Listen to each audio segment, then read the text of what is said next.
Hello everybody, Phatkid back, and today we are going to be showing off some Baldur's Gate 3 running on Android. Starting off here, we're going to be going over some of the settings used. We're basically just on 720p low without any additional configuration. We are running SMAA. We are doing no upscaling just for the purpose of showing off straight 720p gameplay on this. With that, we will be using a little bit of the frame generation now built into Gamehub. You can see that on the right there. We are in the balance preset, and basically I'm just trying to show off that without pushing a device too hard, we can reach a playable frame rate in Baldur's Gate 3 on Android. Basically, I've already played up through rescuing Shadowheart in this, so we'll start out by rescuing her.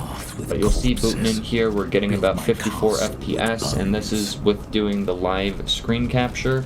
One of the things you'll notice very quickly is as the phone heats up, the FPS drops closer and closer to 30.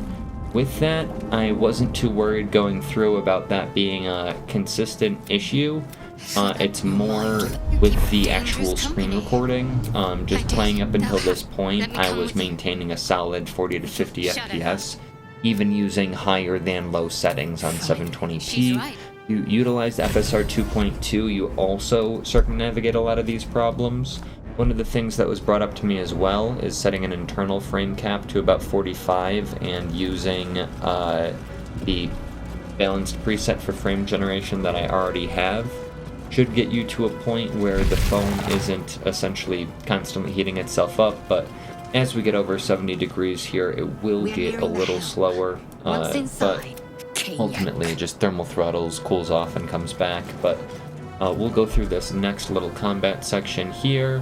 I'll land and then show off some of the settings used. I hope everyone enjoys.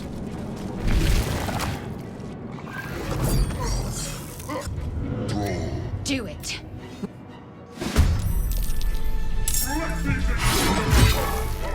This thing's falling fast. Got to right it.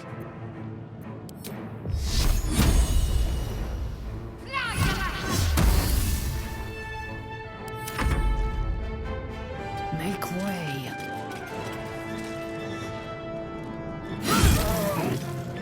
Time to push my luck again. With haste.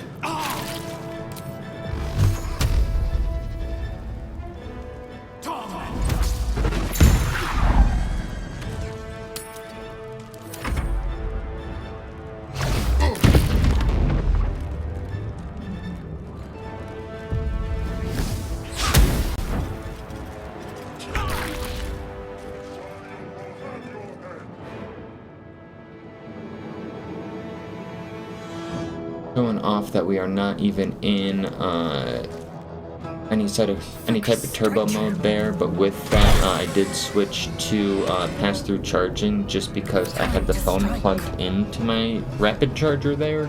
So no, even that initial frame rate was with the battery taking charge. Now we're using the pass-through charging, so that should be more similar to normal battery heat.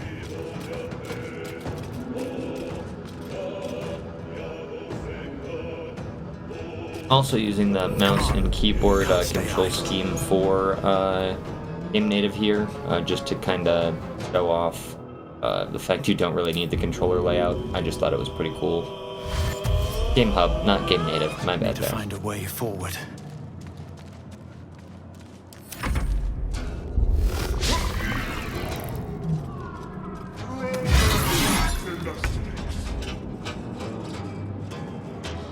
Heading there.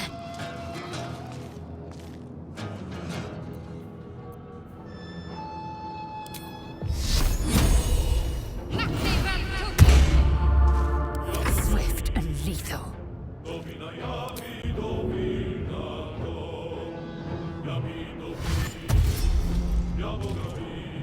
My path be true.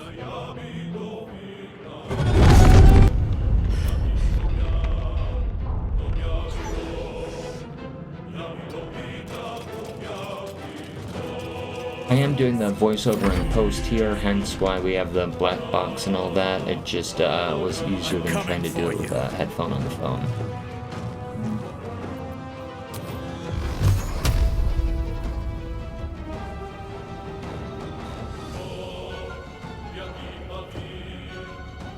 Nearly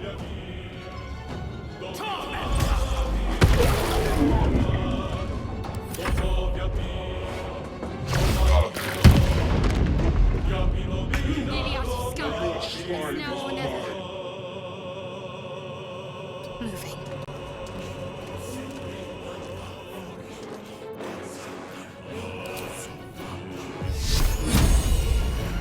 I am fury.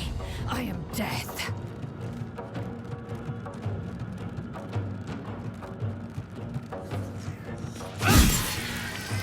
Within reach.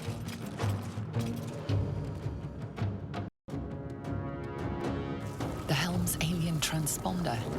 You've made it in time. Alright, so now that we've got the Nautiloid all sorted, we'll get landed down on the beach and then show you guys the configuration here.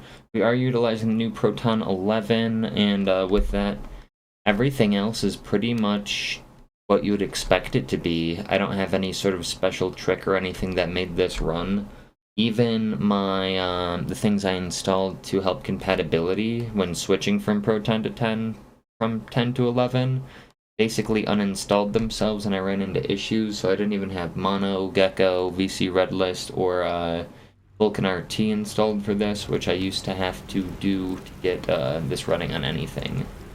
So once this loads back in here, we'll showcase that.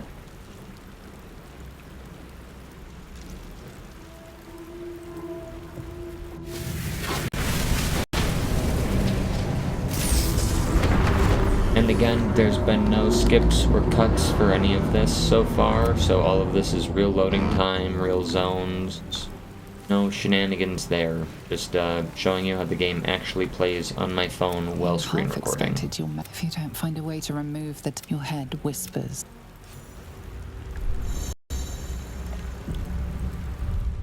And with that, gonna get saved, because I am honestly gonna keep playing this on this device. I cannot believe it was this effective on here.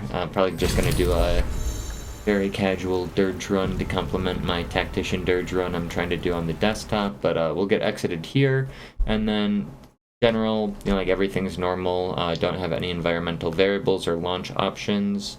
Here for graphics, we're using the new turn-up driver, 4 gigs VRAM, and then literally just everything base. I don't have even a VDK3D on it, I believe. Yeah, nope, see, no VDK3D, no DXVK. The Snapdragon Elite Gen 2 just seems to support it, or Snapdragon, you know, like 8 Gen 5, I should say. So it really just runs that smooth right out of the box. So hope everybody enjoys, and yeah, good gaming.